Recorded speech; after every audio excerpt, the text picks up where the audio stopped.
Si Iki ay tinuring na walang silbi dahil pinanganak na walang kakayahan sa magic kaya tumakas sa tahanan nila at nag-enroll sa akademya para maging knight. At napahanga ang pinakamalakas na mandirigma upang patunayan sa mapagmataas na pamilyang may halaga pa rin siya. Bago yun, bumalik si Iki sa silid matapos magsanay at napansin ang botang nasa may pasukan at dahil sa kuryosidad ay pumasok siya. Laking gulat niya nang makita si Stellang nakapanloob lang at sa halip na umiwas ng tingin tulad ng gawain ng isang maginoo, naisipan ng Uslak na maghubad rin ng kanyang suot para maging patas na sila. Dahil dito, inakala ni Stellang siya ay isang bastos na tao kaya nauwi ito sa opisina ng chairman habang may marka ng kamay ni Stella sa kanyang pisngi.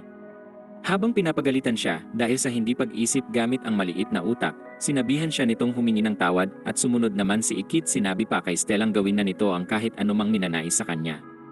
Bilang tugon, sinabi ni Stellang tapusin na lang niya ang sarili kung gusto niyang mapatawad pero tumanggi si Ikit dahil dun, nagalit ito lalo dahil hindi makapaniwalang tinanggihan siya ng Uslak. Bago pa makagalaw si Iki, ginamit ni Stella ang kanyang mahiwagang apoy at tinangkang gawing medium rare na steak si Iki. Habang papalapit sa kanya, nagreklamo ito tungkol sa pagpasok niya sa silid ng iba't ang walang kahihiyang pagtitig nito sa flatless niyang katawan dahil hayop. Pero ginamit nito ang kanyang inner race at sinabing tinitigan lang niya ito dahil sa kanyang kagandahan kung saan tila gumana yon dahil napahinto si Stella sa pinaplano at namula ang mukhang parang truck ng bombero dahil sa sobrang pagkahiya. Sinabi ni Iking ang silid ay sa kanya na ikinagalit muli ni Stella pero bago pa makakilos ay bumalik ang chairman. Ipinaalam ng chairman na magiging roomie sila na ikinagulat ng dalawat tinanong ni Iki kung bakit ang A-rank na si Stella ay kailangang makikwarto sa tulad niyang F-rank. Pinaliwanag ng chairman na inulit ni Iki ang taon dahil siya ang pinakamababa sa parehong pisikal at mahikal na klase, kung saan nakuha niya ang palayaw na worst one dahil sa pagiging pinakamahina nito sa buong paaralan. Dagdag pa ng chairman, kung may problema sa pagiging mag-roommate ay maaari silang mag-drop out kaya binigyan ni Stella si Iki ng mga patakaran kung mananatili ito. Hindi nagustuhan ni Iki ang mga patakaran kaya nagkaroon sila ng argumento at minungkahi ng chairman na mag-mock battle sila para malutas yon. Sinabi niyang ang mananalo ang magdedesisyon ng mga patakaran sa silid at pumayag ang dalawa, pero may kondisyon si Stellang ang talunan ay magiging alipin ng panalo habang buhay dahil sigurado itong siya ang magwawagi roon. Sa araw ng laban, nagtipon sila sa arena at matapos ipaalala ng chairman ang mga patakaran sa kanila ay nagsimula na sila. Serve my will! Libertine! Come to me! Intes!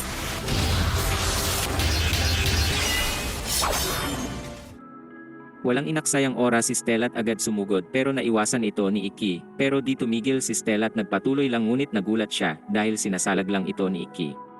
Pinuri pa niya ang galing ni Stella sa espada at sinabing halatang pinaghirapan niya ito, pero sinabi ni Stellang huwag magyabang dahil ang mabahong Uslak na tulad nito ay hindi kailanman mauunawaan ang kanyang estilo. Sinabi ni Iking na kabisado na niya ito, at bilang patunay ay sinugod niya si Stella gamit ang sariling estilo nito. Nagulat si Stella at tinanong kung paano niya nagawa yon, kaya ipinaliwanag ni Iking ito ay isang teknik na tinatawag niyang blade steel. Sinubukan ni Stella ang iba pang teknik pero nakita rin yon ni Iki at tinapatan lang ang kanyang mga galaw. Nang mukhang nanalo na si Iki sa pamamagitan ng paghiwa rito, napagtanto niyang di nasaktan si Stella dahil sa kanyang mahikal na kakayahan. Dahil sa inis na matatalo siya ng isa umanong mahina, ginamit ni Stella ang mahikal niyang kapangyarihan para tapusin ang laban dahil alam na di magagamit ni Iki ang ganong klaseng abilidad. Pero di niya alam na si Iki ay may lihim na teknik na tinatawag na itushura, kung saan pinapabilis siya nitong para bang si Flash ay nandoon. Gamit ang teknik na ito, nagawa ni Iki ang huling atake at nanalo sa laban, na unang panalo nito sa kanyang miserableng buhay. Di naglaon, nagising si Stella sa ospital kung saan binisita siya ng chairman, at habang nag-uusap sila, sinabi ng chairman na sobrang napagod si Iki sa laban.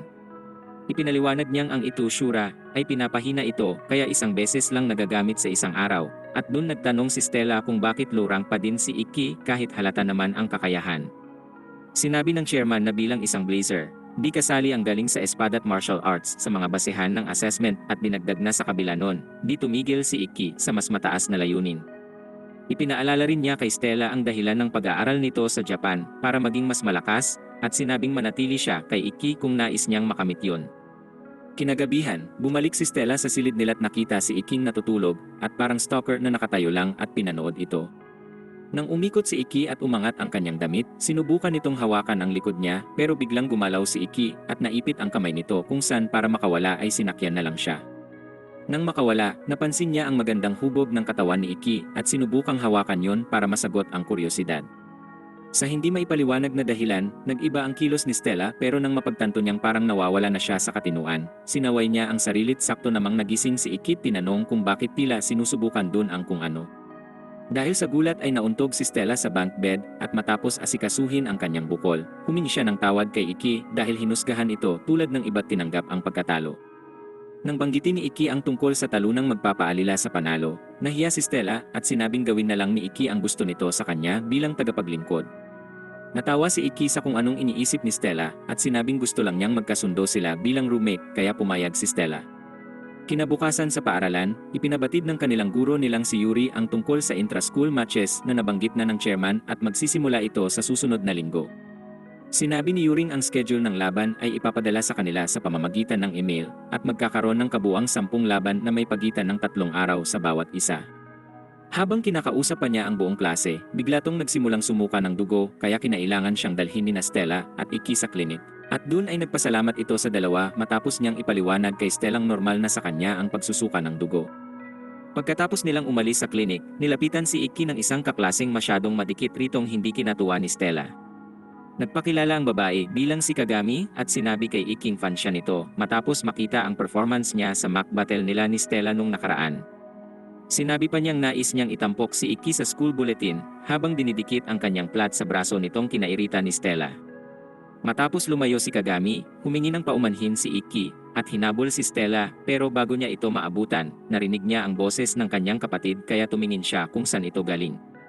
Nakita niya si Shizuku at tinawag ang pangalan nito kaya nilapitan siya pero bago nito matapos ang sinasabi ay bigla naman siyang hinalikan nito. Nagulat ang lahat pati na si Iki at habang humihingi si Stella ng paliwanag, kinuha ni Kagami ang tsansa para sa litrato ng pahayagan. Sa huli, bumitaw si Shizuku sa nagulat na kapatid at sinabing sobra niya tong namiss at nang tanungin ni Stella kung bakit hinalikan ang kapatid, sinabi ni Shizukung tanda yun ng malalim na pagmamahalan nila. Sa puntong yun, sigurado si Stellang dapat nang dalhin si Shizuku sa asylum kaya sinabi niyang hindi tama ang ginagawa nito. Hindi siya pinansin ni Shizuku at sinabing hindi siya tututol kung igigiit ni Iking magkaroon sila ng sesyon para maging malapit uli. Agad na hinila ni Stella ang delusyonal na si Shizuku mula kay Iki at pinagalitan ito dahil tila hindi normal ang ganong klaseng mga bagay. Nainis si Shizuku at sinabing huwag makialam si Stella sa kanilang trip pero iginiit ni Stellang anumang may kinalaman kay Iki ay bahagi na rin siya. Tinanong ni Shizuku kung bakit ganun at galit na sinabi ni Stellang siya ang alipin ni Iking kinagulat ng lahat. Natuwa naman si Kagami sa makatas na chismis na nakuha rito para sa kanyang pahayagan pero sinabi ni Iking hindi ito totoo, ngunit iginiit ni Stellang totoo yon at idinagdag pang tila may ninanais ring gawin si Iki sa kanya. Sinabihan ni Iki si Stellang tigilan ang pagpapadala sa mainit na emosyon pero bago pa man ito makasagot, agad tinanong ni Shizuku kung totoo ang sinabi ni Stella. Sinubukan niyang ipaliwanag na maling interpretasyon lang yun ni Stella pero wala na sa tamang pag-iisip si Shizuku at dun ito nangakong ililigtas si Iki mula sa kamay ng immoral na babae bago isamon ang kanyang sandata.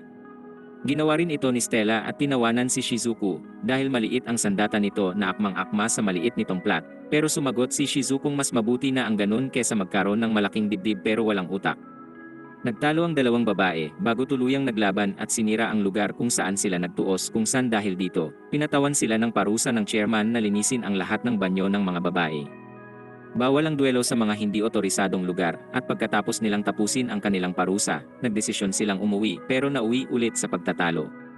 Sinabi ni Stellang baliw si Shizuku sa kagustuhang gumawa ng kung ano sa kapatid pero giniit ni Shizukung di kailanman maiintindihan ni Stella ang ugnayan sa kapatid. Pinilit ni Stellang magbigay siya ng halimbawa nun, ngunit sinabi ni Shizukung di nito maiintindihan ang nararamdaman ng kapatid. Bigla niyang nabanggit na buong buhay ay tinuring si Iki ng pamilyang parang walang halaga at umalis ito bago pa siya matanong ni Stella.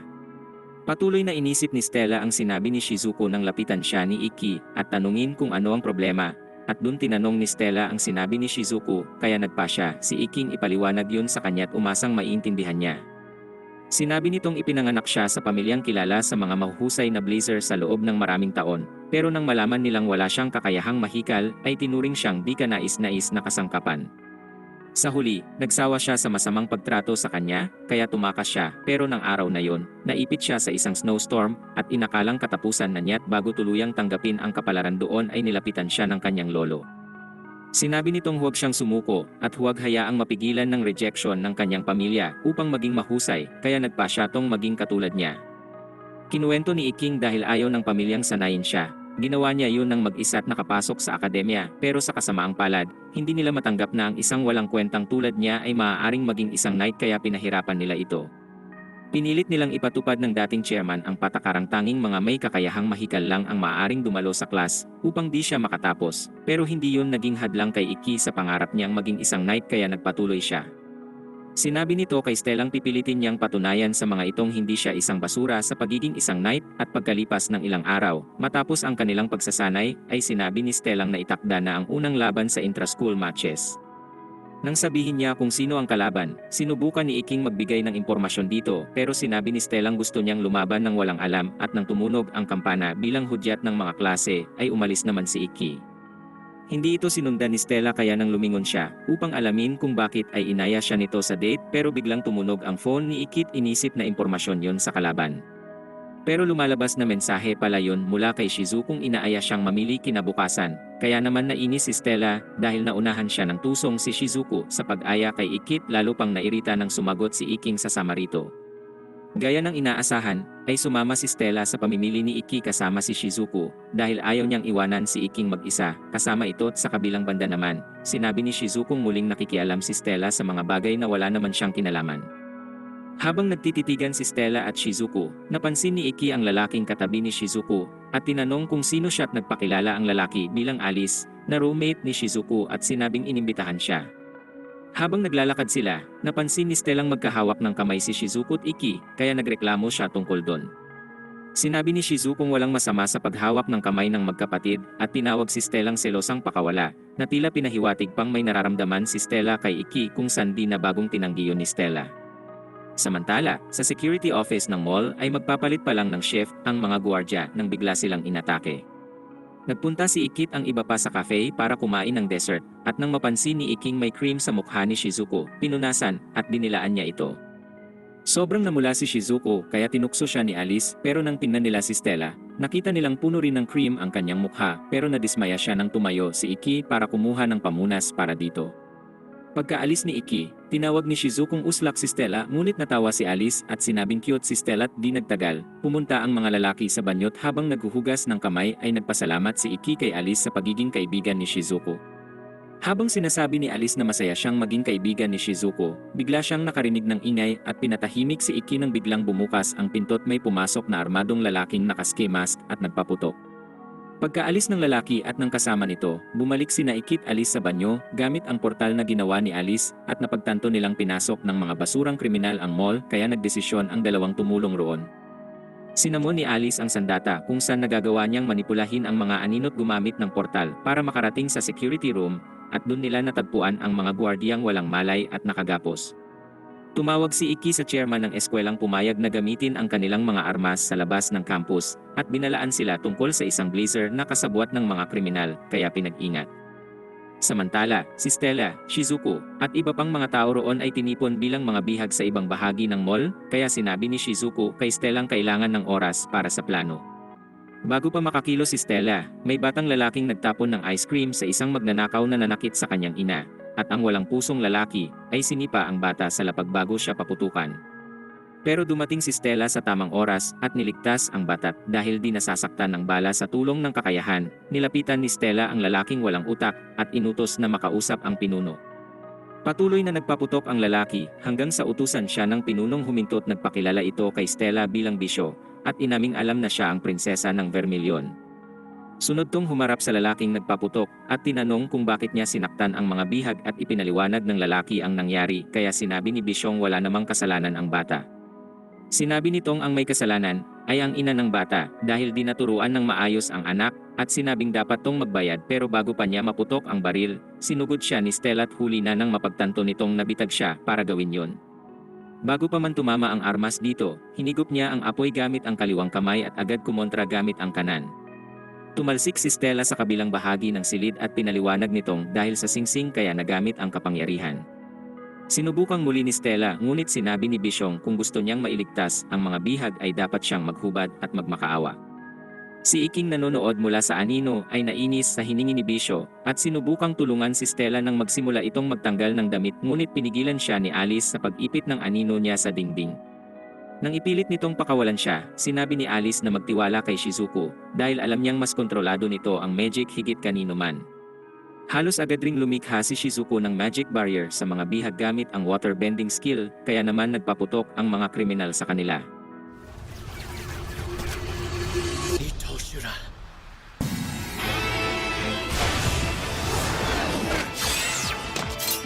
Seventh secret sword, Raiko. Akala ng lahat na tapos na ang laban, ngunit biglang may babaeng nagpanggap na bihag ang bumunot ng baril at hinawakan ang isa pang naroon.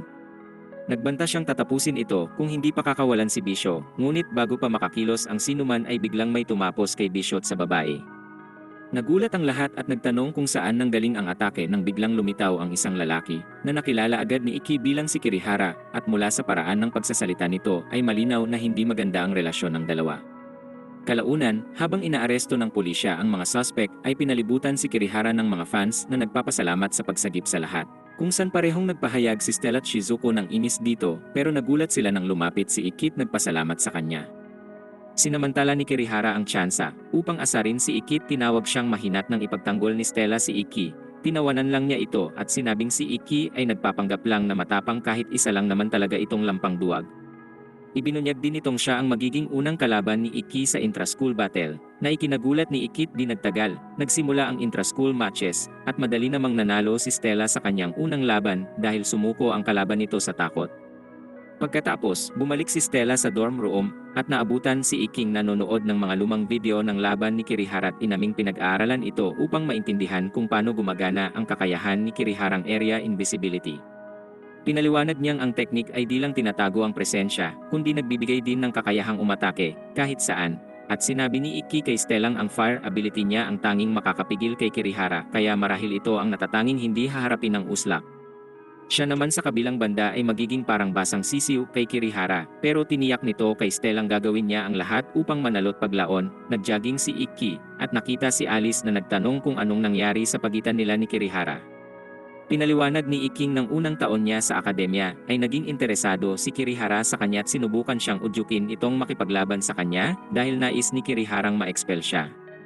Hindi lumaban si Ikit, hinayaan si Kiriharang saktan siya dahil ayaw nitong bigyan ang dating chairman ng rason para patalsikin siya dahil bawal ang duelo sa labas ng itinalagang lugar.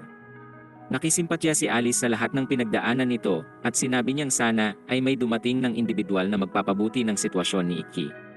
Kinabukasan, bago ang laban ni Iki, tiniyak niya kay Stella, Shizuko, at Alice na maayos siya pero alam ni Alice na hindi yun totoo kaya sinabihan na lang tong galingan bago umalis. Habang naghihintay si Iki sa simula ng laban, halatang malayo siya sa pagiging maayos dahil inalala niya ang lahat ng masamang bahagi ng buhay at nang mapakalma na ang sarili, narinig niya ang pagtawag ng announcer para sa laban niya.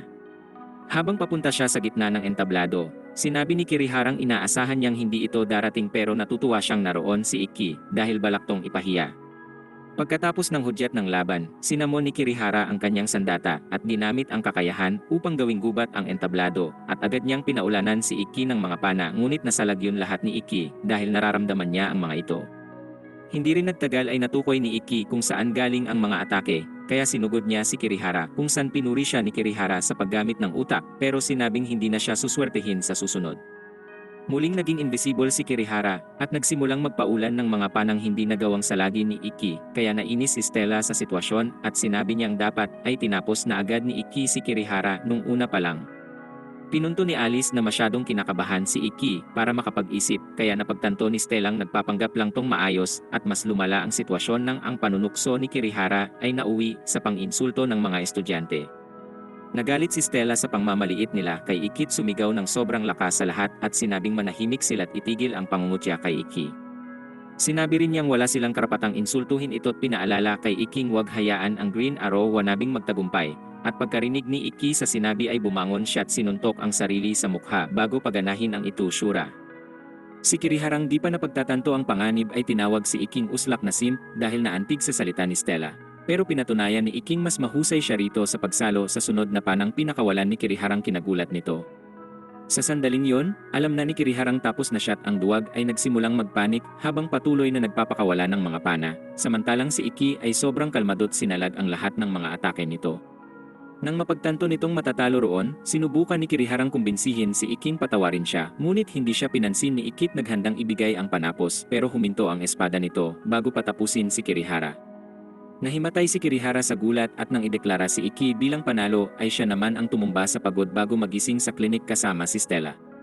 Pagkatapos ng awkward na sandali, inamin nila ang totoong nararamdaman para sa isa't isa at nangakong magpapataas ng ranggo hanggang makarating silang dalawa sa 7-star swordsmanship tournament upang makapagharap.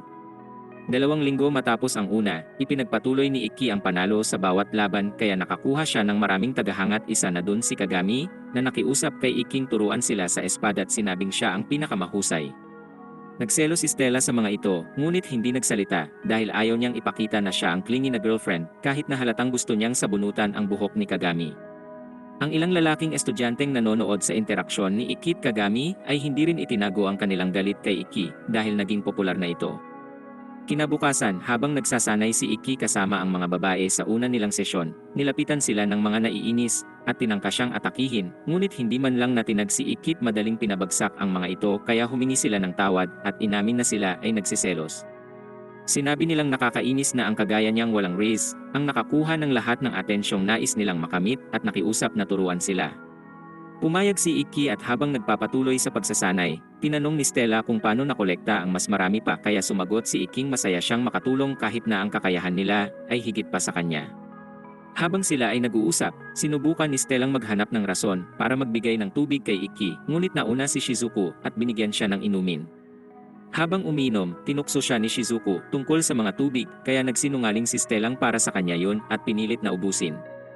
Sinabi rin ni Shizukong sanayin siya ni Ikki kaya nagalit si Stella at ginawa rin ang parehong hiling. Ngunit sa sagot ni Ikki ay malinaw na hindi siya interesado na turuan ito kaya umalis siya dahil sa inis. Habang naglalakad sa campus at iniinsulto si Ikki, nakasalubong niya si Alice na tinanong kung nakita si Shizuku at sinabi nitong ang maliit na babaeng yon ay humaharot gamit ang pagsasanay bilang rason. Nang makita niyang may hawak na video game si Alice, sinabi niyang ibinigay ito ni Kagami kaya nang sumunod na araw, naglaro si Stella sa kwarto ng simulation game na kinuha mula kay Alice. Dahil hindi pa nila ginagawa ni Ikki ang mga bagay na pangmagkasintahan, nagdesisyon siyang gamitin ang laro, ngunit hindi niya inaasahang babalik si Ikki ng oras na yon kaya sobra tong nagulat at natakot. Nagawang ilihis ni Stella ang atensyon ni Ikki mula sa TV, tinanong kung bakit late dumating kaya sinabi ni Ikking may plano sila ng ibang pumunta sa pool. Nang tanungin ito kung gusto niya ring sumama, sinabi nitong wala yung saysay dahil hindi naman siya gustong sanayin ni Ikki kaya kinailangan nitong ipaliwanag na siya ay nasa mas mataas na level kumpara sa kanya at wala na talagang matuturo dito. Kinabukasan sa pool, habang tinuturuan ni Ikki ang kanyang mga loyal na estudyante, ay sinubukan ni Stella ang ilang mga ehersisyo, ngunit muntik siyang malunod nang bigla siyang tanungin ni Kagami kung naka-second base na sila ni Ikki. Pinilit ni Stellang itanggi ang relasyon kay Ikki kaya sinabi ni Kagaming gagawin nitong kanya si Ikki at hindi titigil pero nang marinig ito ni Stella, sumigaw siya at sinabi kay Kagaming huwag magpakita ng interes sa kanya.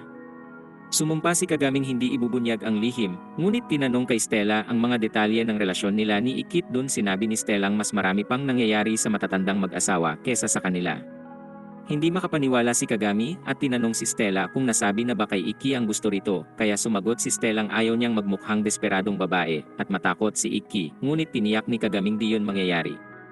Tumakbo ito upang tawagan si Ikki pero nang dumating upang makipag-usap, namali siya ng intindi sa mga salita nito at inisip na nakikipaghiwalay. Nagtalo ang dalawang uslak ngunit sa huli ay sinabing nais nilang gawin ang mga bagay na karaniwang ginagawa ng magkasintahan.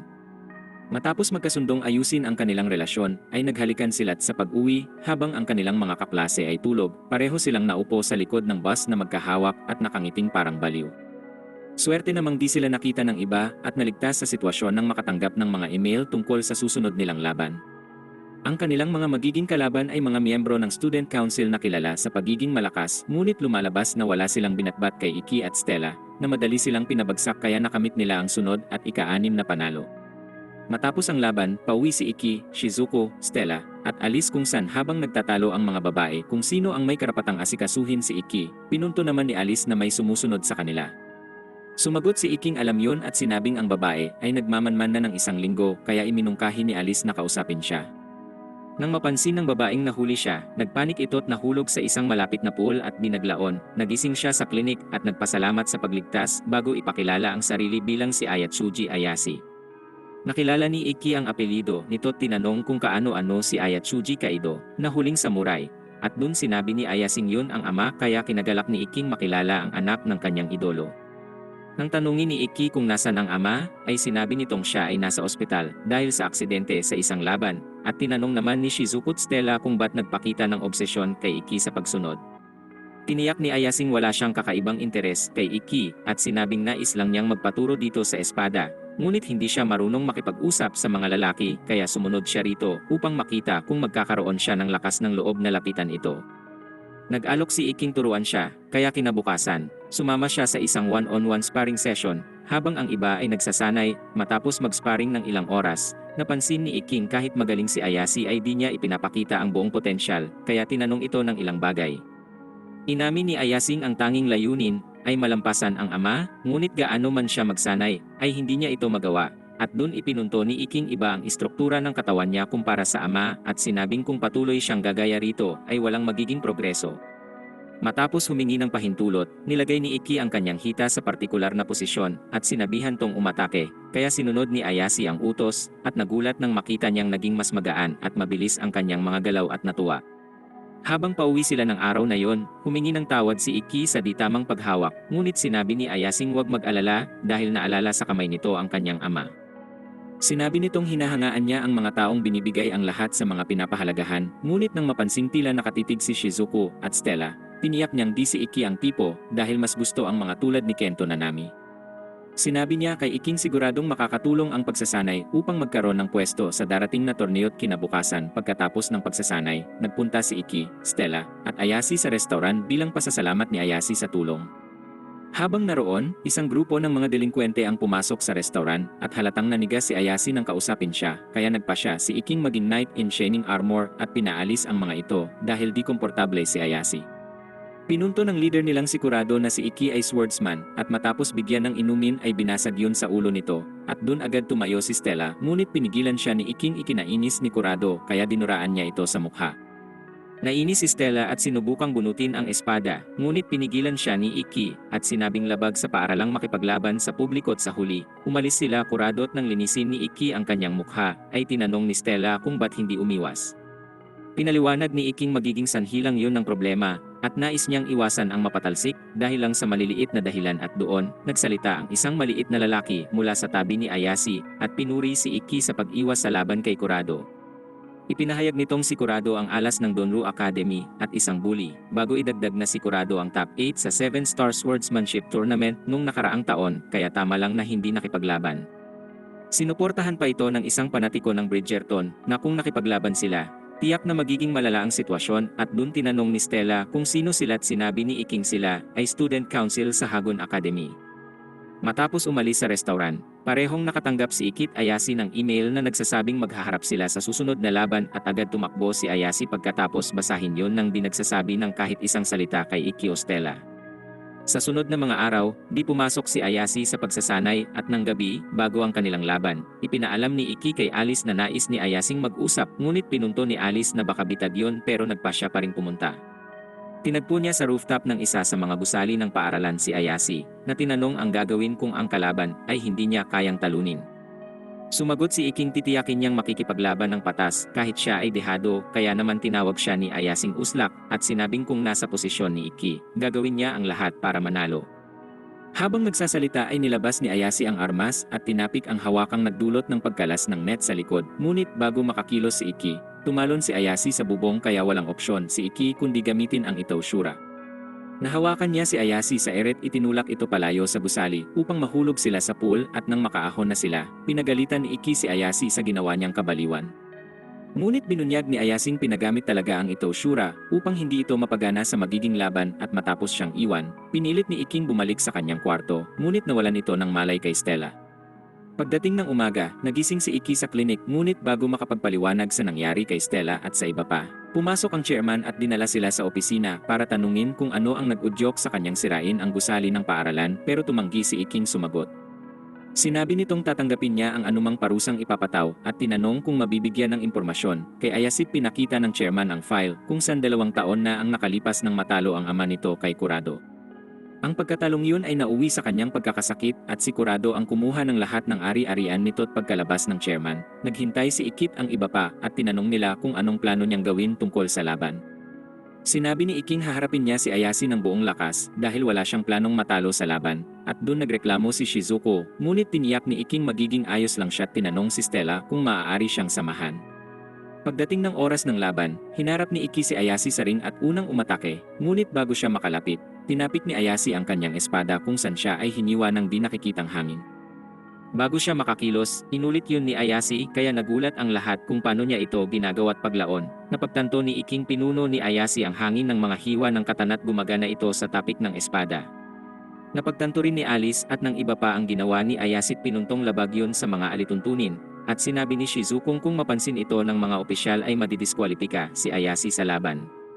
Ngunit si Yuri ang opisyal na namamahala at mukhang hindi niya ito napansin kaya patuloy niyang inatake si Iki kung saan hiniwa ito ng espada at ginamit ang kakayahang buksan ang sugat bago magpa siyang tapusin ito ng tuluyan. I used my ability to open that wound. I've got him. An aggressive assault, putting Kuragane on the defensive. Kuragane, I'm sorry.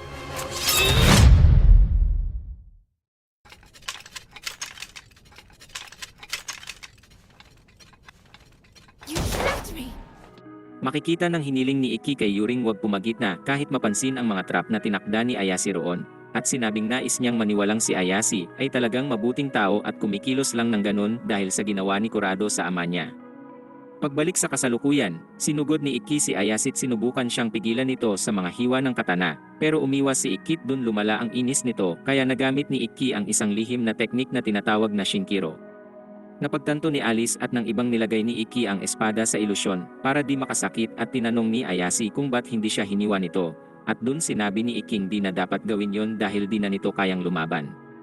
Sinubukan ni Ayasing patunayang mali siya pero di na nakagalaw, at sinabi ni Iking yun ay dahil di siya lumalaban gamit ang dangal ng tunay na swordsman kaya tinanggap ni Ayase ang pagkatalot habang umiiyak. Nangako si Iking tutulong na ibalik ang lahat ng nawala.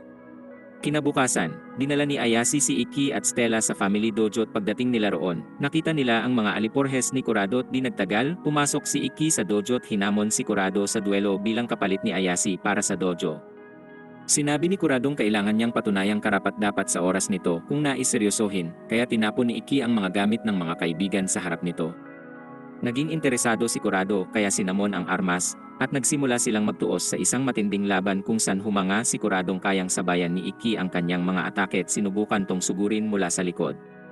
Agad pinagana ni Iki ang perfect vision at nakaiwas sa atake, ngunit halos hindi niya naiwasan ang huling nilunsad nito, at dun pinahayag na kaya nagawang talunin ni Kurado ang ama ni Ayase ay dahil sa mabilis nitong reaksyon. Yun ang rason kung ba't pag gumalaw ay iniisip ng ibang nawawala ang espada niya at sinabi ni Kuradong ang kaalaman sa kanyang kakayahan ay di mauuwi sa panalo ni Ikit nagsimulang umatake ng mas mabilis. Nagpatuloy si Iking sabayan siya at nakasalag gamit ang regular na depensa, kaya dinagdagan ni Kurado ang bilis ngunit hindi na kinaya ni Ikit muntik ng malagay sa panganib kung di siya natisod sa isang mat. Gayunpaman, hindi yun sapat para pigilan siya at nagpatuloy sa pakikipaglaban at ngumiti pa habang ginagawa ito. Sinubukan ni Ayasing makialam pero pinigilan siya ni Stella at sinabing kung gagawin yun ay di mababawi ang dojo, ngunit sinubukan ni Ayasing tumutol pero sinabi ni Stellang tila sobrang saya ni Iki at tinatangkilik ang laban. Tinanong ni Stella kung nagsisisi ba ang ama nito sa paglaban kay Kurado at kinumpirma yon dahil kung di lumaban ay masaya sana silang namumuhay. Pinaliwanag ni Stellang bilang marangal na swordsman, masaya ang ama ni Ayasing makatanggap ng hamon, at dun nagsimulang magbaliktanaw si Ayase sa mga nangyari sa duelo ng ama kay Kurado. Nang gawin ito, napagtanto ni Ayasing sobrang natuwa ang ama sa duelo kesa sa inakala niya, kaya nagsimula tong umiyak dahil pakiramdam ay di naiintindihan ang pagiging swordsman. Sa sumunod na sandali, napunta ang atensyon nila kay Ikit Kurado, at napansin na pagod na rin ito, at dun pinunto ni Stellang yun ang kapalit ng paggamit ng kakayahan ng matagal. Ngunit hindi pa handang sumuko si Kurado kaya sinabi ni Iking babawiin ang 2 taong nawala kay Ayasit nang sumugod kay Kurado. Di siya nagtangkang sumalag at dun napagtanto ni Ayasing gamit ni Iki ang nakatagong teknik na tinuro ng ama. Nang ibigay na ang panapos kay Kurado, sinabi ni Stella kay Ayasing dahil yun sa blade steel kaya nakopya ang teknik ng ama. Matapos tanggapin ni Kurado ang pagkatalo, umalis na siya at sinabi kay Iking muli rin silang magtatagpo sa 7-star swordsmanship tournament. Nang wala na ito, nagsimulang umiyak si Ayasit sinabing di siya karapat-dapat para ituloy ang legasya ng ama pero nakumbinsi siya ni Ikit Stellang magiging mahusay siya sa tatahakin. Nagpasalamat siya at nangakong ibibigay ang lahat upang maging isang mahusay na swordsman at ilang araw ang lumipas. Matapos manalo si Iki at Stella sa 12th selection match ay pinadala sila ng chairman sa isang linggong bakasyon sa school training ground. Masaya si Stellang magkakaroon sila ng oras para magkasama ni Iki, ngunit pagdating nila doon ay sinalubong sila ng mga miyembro ng student council. Matapos ang isang superpowered tennis match ni Stella at Renren, ipinaalam sa mga itong naroon sila upang maglinis ng lugar at samantala, umalis si Shizuko para bumisita sa bahay nila sa kahilingan ng kanyang ina kahit pa ayaw niya roon. Pagbalik sa lodge, naglakad si Stella at Iki upang makita ang talon ngunit habang papunta, napansin ni Iking nahuhuli si Stella at nang magmungkahi siyang bumalik, tumanggi si Stella at sinabing nais patong makasama ng mas matagal. Matapos maglakad ng ilang minuto, napansin ni Iking di maganda ang lagay ni Stella at pinilit tong bumalik ngunit biglang umulan at habang naglalakad, di nila namalayan ang kakaibang lalaking nagmamasid sa kanila. Nakakita sila ng mountain lodge at nagpa siyang manatili doon hanggang humupa ang ulan kung saan sinabi ni Iki kay Stellang tanggalin ang basang damit upang hindi lumala ang kanyang kalagayan pero medyo nailang ito. Tinanggal ni Iki ang kanyang damit kaya sinabi ni Stellang naalala niya dun ang unang araw na nagkita sila at pagkatapos, naging komportable na siya't inalis rin ang suot ngunit dahil sa panghihina ay inalok ni Iking gawin ito. Pinilit ni Iking pigilan ang mga damdamin at mag-focus sa kailangang gawin at nang matapos na ito, tinanong siya ni Stella kung maaari ding alisin ang pantaas dahil nahihirapang humingat na gawa naman yun ni Iki. Gayunpaman, napansin ni Stellang tumayo ang maliit nitong alaga't pinunto yun kaya naman humingi ng tawad si Iki dahil sa kanyang pag-isip.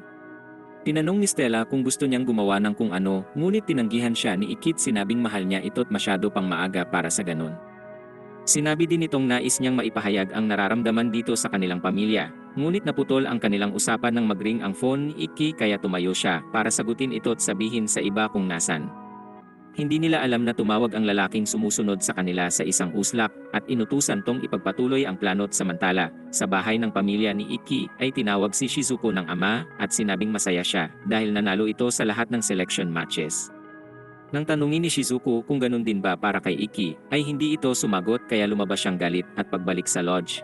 Narinig ni Iki ang tunog mula sa labas kaya nag-imbestiga siya at natuklasan ang isang golem. Agad niyang binalikan si Stella at nilabas bago wasakin ng golem ang lodge, kung saan dinala niya ito sa ligtas na lugar bago sumugod sa golem pero patuloy itong nabubuo at umaatake.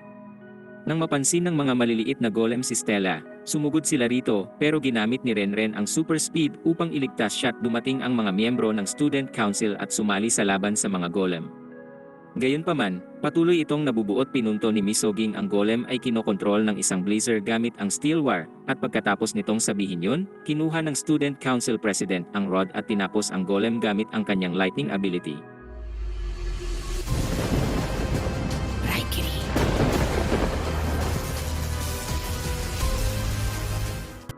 Nagbigay rin ito ng lightning shock sa kumokontrol ng golem at sa parehong oras, natanggap ni Shizuku ang email na nagsasabing ang susunod na kalaban ay si Toka. Kinabukasan, nang bumalik si Iki at Stella sa paaralan, ay kinita nila si Alice, at matapos pag-usapan ang golem, nagpatuloy sila sa magiging laban ni Shizuku. Sinabi ni Iking magkakaroon siya ng mock battle sa isang high-level lightning user upang maghanda kay Toka kaya nag-alala si Stella kay Shizuko dahil ang kakayahan nitong gumamit ng tubig ay dehado laban sa kakayahan ni Toka sa kuryente. Tiniyak ni Alice na magiging ayos lang si Shizuko dahil kaya nitong gumawa ng purong tubig na walang dumi kaya hindi makakadaloy ang kuryente. At sinabi ni Iking nais niyang manalo si Shizuko, ngunit ayaw niya ring sagarin nito ang sarili para lang matalo si Toka.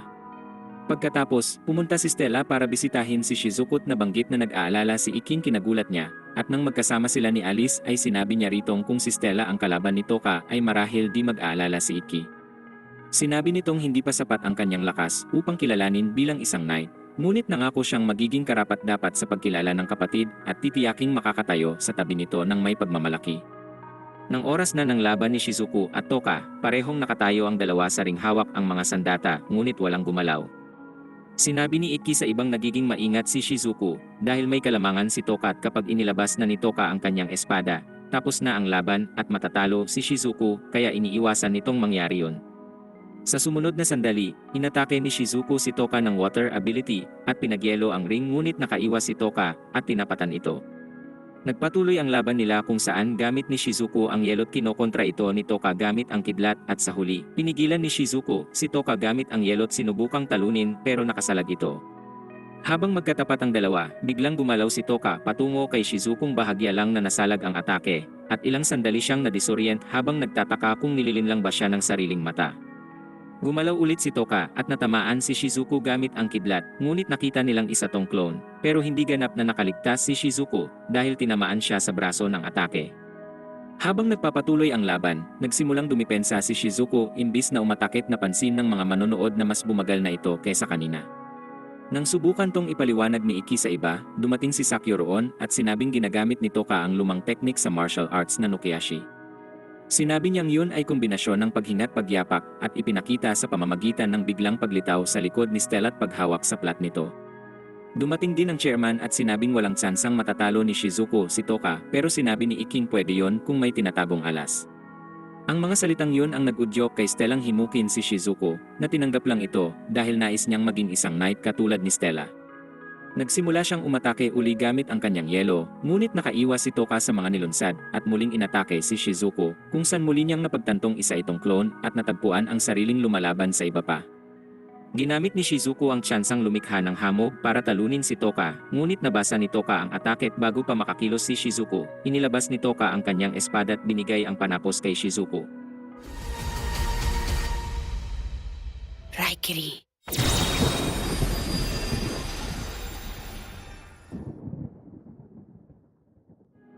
Pagkagising ni Shizuku, nasa klinik siya kasama si Ikki, Stella, at Alice, ngunit hiniling niyang lumabas sila, kaya sumunod sila, Ikki at Stella, pero nanatili si Alice at sinabi kay Shizukung hindi nito kailangang magpanggap sa kanya habang niyayakap ito. Samantala, nakarating ang balita ng pagkatalo ni Shizuku sa ama niya at pinayagan nito ang lalaking gawin ang kanyang nais. Di nagtagal, matapos manalo si Stella sa kanyang ika-14 na laban ay naglakad sila ni Ikki, at habang sila ay magkahalik, wala silang kaalam-alam na may kumuha ng mga larawan nila. Pagkatapos, tinawag ng chairman si Ikki sa opisina, at ipinaalam na si Akaza, na isa sa mga tao ng ama niya ay umaaligid sa paaralan, at sinabi ni Ikking sigurado siyang hindi inutos ng ama ang ginagawa ng lalaki at sinabing galit sa kanya ang uslak mula pa noon. Hiniling ng chairman na magpatuloy na sa mga gawain, at sinabing gagawin niya ang lahat upang protektahan siya at pagkalabas nito sa opisina. Nakipagkita siya kay Stella at pumunta sila sa opisina ng Student Council at tinagpo ang mga miyembro. Nagpunta sila sa isang ampunan at habang nakikipaglaro si Stella at ang iba pa sa mga bata, tinulungan ni Ikki si Toka at Misogi sa pagkain. Habang nag-uusap, sinabi ni Tokang sa kakayahan ay nagagawa niyang basahin ang isip ng kalaban na nangangahulugang alam na niya ang mga galaw ni Shizuku pero binigyan ng tsansang patunayan ang sarili. Bago ihain ang tanghalian, sinabi ni Misoging ang kapangyarihan ni Toka ay mula sa mga nasa paligid kaya lalo niya tong nirespeto. Nang gabing iyon, nang bumalik sila ni Stella sa paaralan, ay sinalubong sila ni Shizuku at Kagami sa bus stop at ipinakita ang artikulo tungkol sa kanila. Binasa ito ni Stella at natuklasang puro yon kasinungalingan tungkol kay Ikki bago sila makapagdesisyon kung anong gagawin. May humintong sasakyan sa kanila at bumaba si Akaza. Sinabi nito kay Ikking sumama dahil may investigasyong isasagawa tungkol sa issue kay Stella. At dun sinubukang magprotesta ni Stella, ngunit tiniyak ni Ikki ritong magiging ayos lang siya at sumama sa sasakyan kaso ay di nito alam na magtatagal pala siya. Sa headquarters naman ng Magical Knights Federation, ay inakusahan si Ikki ng immoral na pakikipagrelasyon. Sinabi ni Ikking sila ni Stella ay magkasintahan dahil mahal nila ang isa't isa ngunit hindi yon pumigil sa kanilang ilagay ito sa paglilitis araw-araw at akusahan ng mga bagay na di niya ginawa. Nagpatuloy sa panalo si Stella sa mga selection match at pinayagan din si Ikking gawin yon sa Zelda ilang araw matapos ang maling pagkakakulong. Nag-usap naman si Stella at ang iba sa cafeteria. Nang sisihin ni Stella ang sarili sa kalagayan ni Ikki, binigyan siya ni Shizuku ng water blast at sinabi ritong kung mauunawaan niyang ang ginagawa ni Ikki ay para protektahan siya ay patatawarin niya ito. Doon naalala ni Stella ang sinabi ni Ikki sa kanya sa Mountain Lodge, kaya nagpa siya tong magpatuloy para tuparin ang pangako nila. Pinalagay niya pa kay Yuri ang hibla ng kanyang buhok sa bulsa nito ng pamahalaan ang laban niya at paglaon. Humiling si Ikking payagan siyang makipag-usap sa ama upang ipaglaban ang kanyang kaso. Ngunit nang humarap siya sa lalaki, sinabi sa kanyang huwag gumawa ng kahit ano dahil di sila naniniwalang may mararating ito. Dito naisip ni Iking ang ama ay karapat-dapat sa titulo ng pinakamasamang ama sa buong kasaysayan, at sa mga salita ng kanyang ama ay naging malinaw na di siya karapat-dapat sa oras nila kaya nanlumo. Matapos ang huling selection match, ipinaalam ni Akaza kay Iking ang huling kalaban ay si Toka at kung matatalo ay dapat isuko na ang pangarap niyang maging isang knight. Sa huling araw ng mga selection match, natuklasan nilang wala si Iki sa kahit saan, kaya tinanong ng chairman si Akaza kung ano ang nangyari at sinabi nitong umalis na si Iki nang ipadala niya ang mga tao upang sunduin ito. Sinabi nitong huwag mag-alala dahil sigurado siyang darating din yun, ngunit hindi niya matitiyak na magiging maayos ang lagay nito at samantala, si Iki ay nagsusumikap na makarating sa paaralan, ngunit meron siyang internal na pakikipaglaban sa sarili. Sa isang banda, nais niyang patunayan ang sarili sa pamilya, ngunit sa kabila nun, sinabi ng kanyang kaloobang walang silbing dumikit sa salita ng patay at nang halos sumuko na roon ay nahulog siya sa mga kamay ni Shizuku at sinabi nitong naniniwala siya sa kanya. Binanggit niyang kahit ayaw palabanin si Iki sa kasalukuyang lagay ay alam niyang yun ang kailangan nitong gawin at doon na rin tinawag ng kanyang mga kaibigan at binigyan ng mga pampaganang litanya. Nang ipahayag ni Stellang nanalo siya sa huling laban, naalala ni Iking di lang pagpapatunay sa pamilya ang rason kung bakit lumalaban upang maging isang knight. Agad siyang napuno ng pag-asa at lakas kaya nagpunta siya sa arena upang makipaglaban kay Toka sa arena, humingi ng tawad si Toka sa paglaban sa ganong estado. Pero tiniyak ni Iking tatalunin niya ang pinakamalakas nito gamit rin ang kanyang pinakamalakas at nang ibigay ang signal para sa laban. Nagulat ang lahat ng pagganahin ni Iki ang ito Shura, ngunit si Stella lang ang natatanging hindi nabigla at sinabing may plano si Iki. Not that way.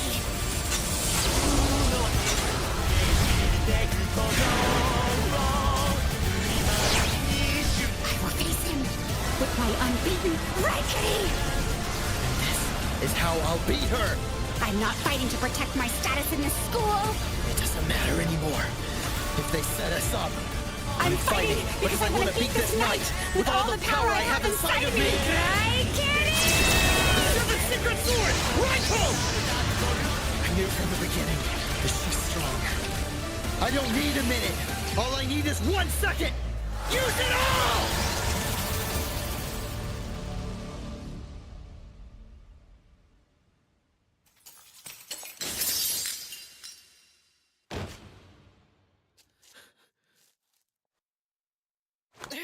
Game over!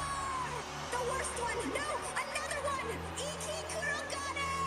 Tumanggi si Akazang maniwalang nanalo ito ng patas, ngunit pinaliwanag ng guro ni Sakyong sinagad ni Iki ang sarili upang matalo si Toka, at dun umalis si Akazang galit para subukang hamunin si Iki sa duelo. Ngunit si Stellang masaya at nais batiin si Iki ay sinampal ito palabas ng arena gamit ang espada at nang makita siya ni Iki, lumapit ito at tinanong kung nais maging bahagi ng pamilya. Sobrang saya ni Stellang pumayag at habang pumapalakpak ang mga manonood ay naghalikan naman ang magkasintahan. Kalaunan, ipinakita ng chairman ang mga estudyanteng magiging kinatawan ng akademya sa 7-star swordsmanship tournament sa lahat ng mag-aaral, kung saan nagbigay ng talumpati si Toka at inihayag na si Iki ang magiging leader ng kanilang grupo.